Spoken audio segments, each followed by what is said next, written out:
Bonsoir mesdames et messieurs, bienvenue un mardi de plus à Frick TV. La semaine dernière, on vous a demandé de choisir une des 3 questions proposées sur notre site web www.fricktv.com. Et la question plus votée, c'est la suivante. Dans quelle mesure la famille Smith dans la série American Dad est une critique de la famille et de la société américaine? Et pour répondre à cette question, on a 2 spécialistes avec nous. Je vous présente les 2 personnages plus célèbres de cette semaine grâce à 16 articles sociologiques au New York Times et au Sociality. Recevez avec un fort applaudissement Norman Griffin et José Garcia.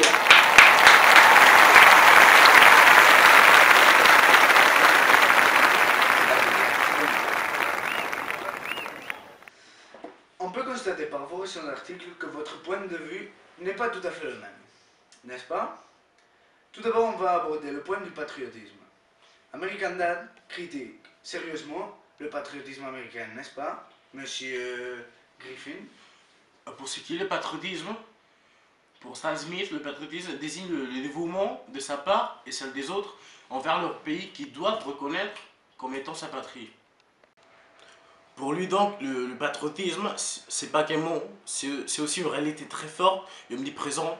Le drapeau à bannière étoilée flotte non seulement devant les bâtiments officiels, comme celui de la CIA, où travaille Stan Smith, mais aussi on la trouve dans les jardins privés, aux façades des maisons, aux magasins, aussi comme on peut l'observer sur ces images. Il est aussi affiché sur les vêtements, les t-shirts, les pantalons, les casquettes, les pins, et sur les voitures, surtout sur la partie de derrière, comme on peut observer aussi dans ces images. Une partie très importante du patriotisme, c'est l'enracinement. Parce que l'une des choses les plus marquantes que l'on ressent en traversant les États-Unis est l'attachement des Américains à leur pays. Visuellement, on peut rigoler, on rigole souvent de leur ignorance, en sachant que nombreux d'eux, ils n'est jamais sortis de leur pays. C'est pour cela que pour Stan Smith, tous les pays qui ne sont pas les États-Unis sont des inconnus. Ils peuvent être aussi perçus comme des ennemis, comme la Russie, ou sinon comme des émigrants, qui est la cause du Mexique. Dans cet état continent, sont même rares les Américains pouvant prétendre connaître leur pays dans son ensemble. Il n'en demeure pas moins que la grande majorité d'entre eux qui est fier de son pays et le clame comme le meilleur. Ce sont aussi les autocollants à l'arrière de voiture, comme j'ai dit avant, qui les rattachent de leur pays. On trouve souvent des autocollants où il s'est mis Proud to be American, c'est-à-dire orgueilleux d'être américain, ou Till they are all back home, ces derniers évoquant le soutien affiché aux troupes américaines basées en Irak, c'est-à-dire le désir de revoir les troupes américaines en Amérique à nouveau. Je précise aussi que ce sentiment patriotique a apparemment fort pour Stan Smith, et il est lié à George Bush. Pour lui, c'est un modèle à suivre. Il faut donc faire la guerre aux invaseurs. Mais on observe aussi que les Américains, en effet, semblent distinguer le spirituel, c'est-à-dire le patriotisme, du temporel. Mais est-ce que ce patriotisme peut arriver à être nocif, monsieur Griffin? Oui, parce que dans la société américaine, où l'on encourage à dénoncer son prochain pour tout et n'importe quoi, entretenant ainsi une société de peur et de méfiance. C'est une société au contraire d'unie, une société désunie et divisée. Passant son temps à s'espionner les uns aux autres, on voit surtout ceci dans le chapitre 6, où Francine invite son voisinage à une barbecue, mais Stan, à cause de sa paranoïa, il va les mettre tous en quarantaine. On arrive au point de l'absurde et l'exagération dans lequel une barbecue peut être la cause d'un attentat terroriste. En plus, cette peur est constamment alimentée par le 11 septembre, l'attentat qui a plus marqué les Américains. C'est bien ça que la société américaine est influencée par deux grands partis, les républicains et les démocrates. Les républicains, c'est le côté plus conservateur car ils restent avec les idées de la carte d'indépendance.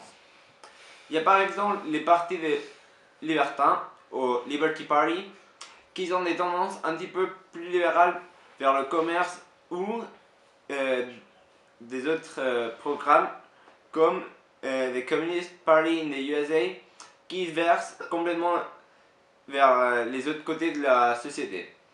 Mais aussi, on doit dire qu'il reste toujours des patriotes dans cette société. Enfin, nous avons vu que les Américains sont très patriotes. Nous l'avons vu notamment grâce aux exemples qu'il nous a donnés de la série. Mais, comme très bien l'a dit M. Garcia, il y a diverses formes de patriotisme aux États-Unis. Nous allons passer à un nouveau thème. Monsieur Griffin, comment voyez-vous, à travers cette série, le racisme aux États-Unis?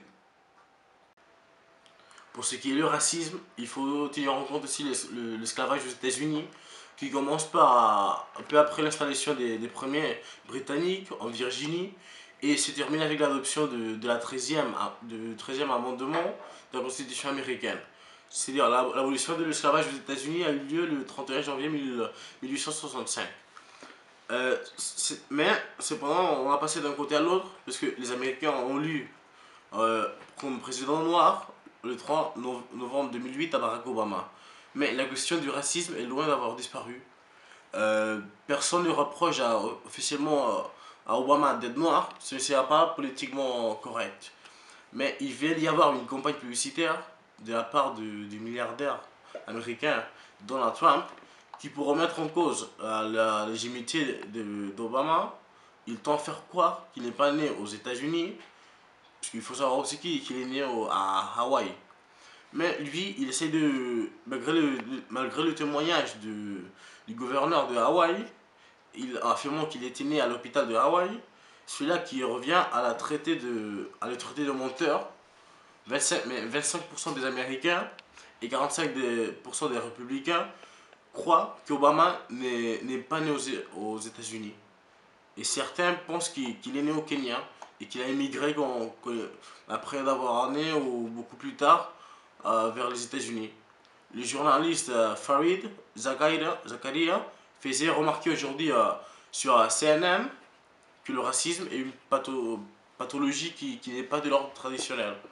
Et on voit surtout le racisme aussi dans American Dad, par exemple dans le chapitre Stan d'Arabie, où Stan est envoyé, par un petit souci, il est envoyé à habiter à Arabie, à faire une mission avec toute sa famille.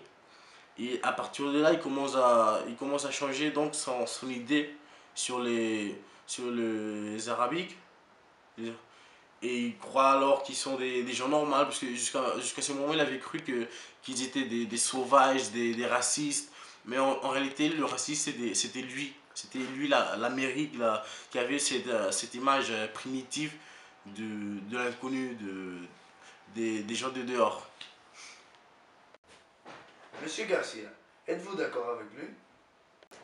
Bon, tenons en compte que la société américaine est une société d'immigrants, c'est normal qu'il y a toujours des restes du racisme. Mais il y a aussi par exemple l'opposition, les groupes afro-américains ou les communautés asiatiques. Excusez-moi, est-ce que vous pourriez nous donner un exemple? Oui. Par exemple, dans la série, il apparaît le groupe de Steve qui sont les nerds. C'est des garçons attachés aux jeux de vidéo, aux jeux de rôle, qui désiraient monter dans la société. Ceci montre qu'il y a un mélange dans les différents groupes, car c'est des personnes très différentes entre eux, que ce soit par la race ou par la religion. Mais pas seulement ça, dans le quartier de cette série, il y a aussi un mélange très compétitif à l'apparition des mères Marie ou les présentateurs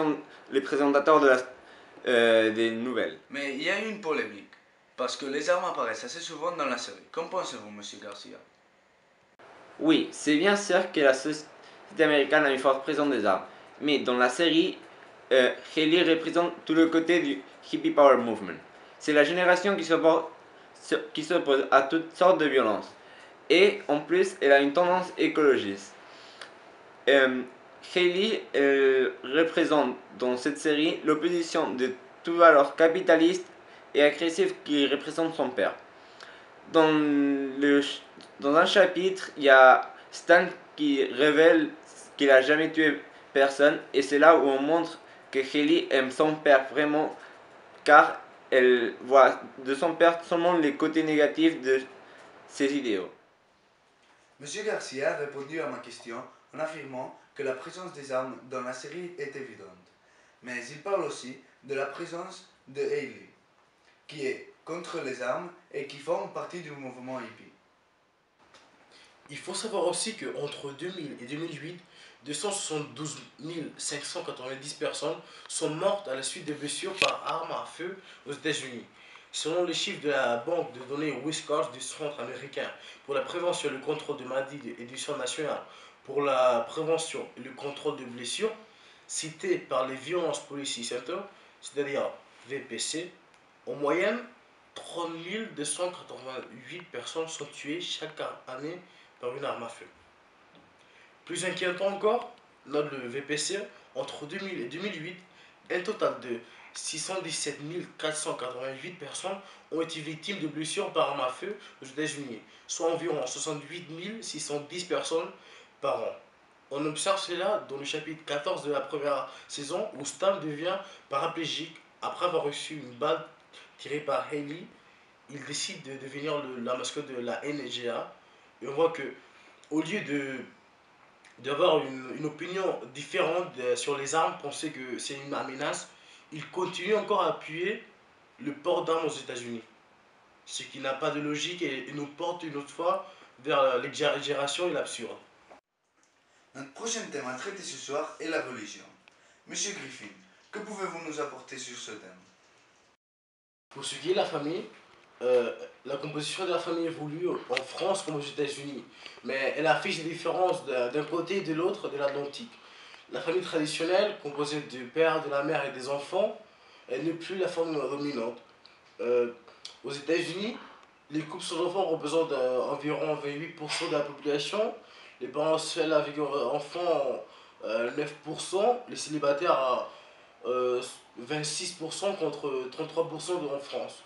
La structure traditionnelle de la famille américaine, composée de la mère, du père et des enfants, continue à être la même. Toutefois, au cours des quelques dernières dizaines d'années, la société américaine a été, à de nombreux égards, le témoin de l'évolution de la cellule familiale et de la vie quotidienne. Et c'est pour une multitude de raisons liées à des facteurs aussi divers que le progrès de la science et de la composition du lieu de travail. Pour ce qui est le progrès de la science, on parle de moyens de contraception qui apparaissent et qui évoluent.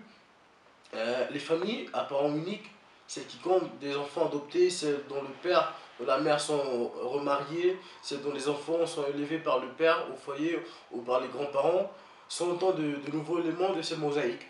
La famille de Stan Smith, c'est donc un grand exemple, parce qu'on voit qu'elle est composée d'un père, c'est Stan, une mère, Francine, Hailey, la fille aînée, et Steve, le fils. Pour finir, on va lui donner la parole à Monsieur Garcia pour conclure ce thème de la famille. Ce que vous avez dit de la famille qui représente Stan Smith, c'est pas tout à fait une famille traditionnelle. Car Stan devrait représenter un père sérieux, autoritaire, qui contrôle toute la famille. Francine devrait être la femme soumise et tout. Mais les enfants, c'est ceux qui ne représentent pas la famille traditionnelle. Par exemple, Steve Smith devrait être un enfant très sportif, mais à la fois élevé. Aussi, il y a Hailey qui représente la contrariété de toutes les valeurs de son père, celle qui s'oppose au rôle de la femme soumise aux enfants soumis à l'autorité de son père. Ce soir, nous avons donc étudié American Dad avec nos deux spécialistes en sociologie qui ont apporté des remarques très intéressantes. Nous avons commenté le patriotisme, le racisme, l'importance des armes aux États-Unis, la religion et la famille traditionnelle. On a alors appris que l'auteur critique la société américaine à travers cette série. Bonsoir, merci et à mardi prochain.